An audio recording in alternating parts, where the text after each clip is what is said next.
Ahoy!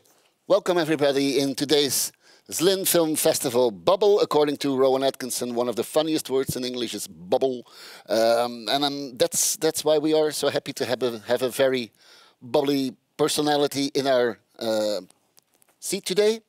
Her name is Nadia Fall. She's here because she made a wonderful film called Brides. Yes.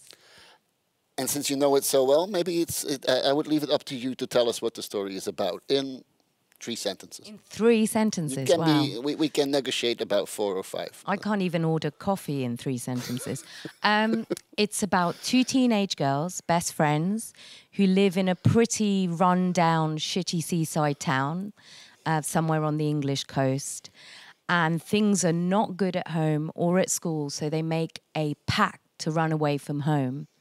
And as the story unfolds, we realise they've made their way all the way to Turkey and are heading for the Syrian border in 2014 to join ISIS. Do you need to be brave to tell a story like this? In your, I was reading somewhere that you say you have to kill the policeman inside your head. Yes, I think all artists have to be really brave to tell the stories that make us the most nervous, and that's with a bit of fear comes imagination and guts and growth. So yeah, I think I was slightly afraid to talk about a community that's already vilified, and on the tin, the subject is a very hot potato, as we say in England. But actually, it's a story about friendship. And it means a lot to be at Zlin, actually, as part of the film festival, because it focuses on young people and children, and this is about teenagers. And, you know, it's a road movie, really. Oh, there, you stole my next question. Right. Yeah, because when whatever I read about the film is about coming of age, but when I watch it, I thought, well, at least the part all the way up to Turkey, it's very much a road movie. There's a lot of Thelma and Louise. Yeah, you've just named one of my favorite films. Oh, yeah. We keep on stealing stuff from each other. Yeah, it's definitely a road movie and a coming-of-age movie as a genre. But for me, I've always been fascinated by the adolescent brain. And because I just, you know, it's the most electric and intense part of our lives. And, you know, we sort of break away from our parents and guardians and from the adults and the authority. And our friends become everything, you know. I remember being a young person. I mean, my best friend from 11 is still my best friend now. And, you know, you die for your best friend. And I think, you know, when we grow up, we think about romantic love being the most important thing. But for me, the biggest love stories are our best friends. And so for me, it's really about that. And it's from the girl's point of view as well. Yeah, and after all, they're still kids. I mean, they talk Absolutely. about marriage and they play this this funny game called Fuck, Marry, Kill, which I was hoping we could play Shag, here. marry, kill, yeah. But yeah, you can say the F word because it's I'm we're sorry, in Europe. I thought that's what they said. That's how I remembered it. But then you forget. Same thing. Then you forget that they're not grown-ups. They're just, how old are they, 15? Yeah, it's 15 and 16. I mean, they're teenagers, and like all teenagers, wherever you're from, whatever your heritage or religion, you know, you want to be in love. You know, you want to do things that are risky. I mean, it's a wonder any of us survive our adolescence. And, you know, you want to do things in a kind of what feels a new way to you. So I think that's a global story. Yeah, but you're now talking on a little bit nostalgic tone about adolescence, but at the same time, the film is also about teenage alienation caused by their lives in the UK. Yeah. I think it's a kind of warning shot about what it feels like to be isolated and othered if you don't feel part of a community. And I think, yeah, it's very normal for teenagers to rebel or break away.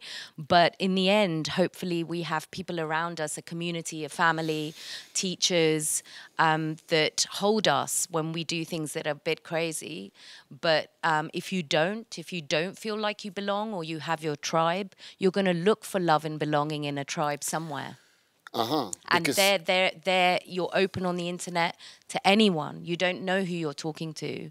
And radicalization could be part of that story. But you take us to a very cruel part of the world. I mean, the news reels that you show, but the most cruel scenes in the entire film, the ones that really cut off my breath, are the bullying scenes when the girls are...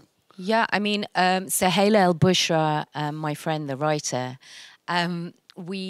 she did copious research. A lot of, though this is a fictional story, it's based on lots of research and testimonials of young people that made this fateful journey from all across, from Britain, from Europe, from Australia, towards Syria for various different reasons. They all had their different reasons, personalities and motivations. But a lot of the things you see in the film, like, I don't want to give a spoiler, but the graffiti on the wall at the end, all of that's real. It happened to people.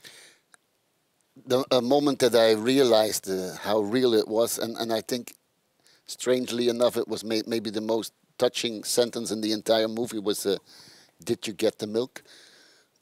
You know what I'm talking about? That's what her mom texts her when actually she's already out of the country. Yes, I mean, I think the thing is, not both of our heroes, our heroines, come from a family that don't want them. Like, Doe is very close to her mother.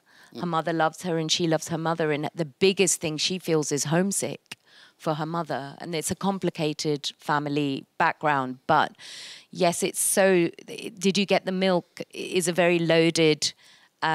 speech in the film, because when you watch it, you know that it's very domestic and loving and normal, but at the same time, it sort of triggers who's in charge in that household. But I don't want to give it away, but yeah. I think for you it must have been, one of the challenges must have been this playing around with, on one side, we're all like, oh no, don't do it, don't go there. Don't go to Syria, because that's...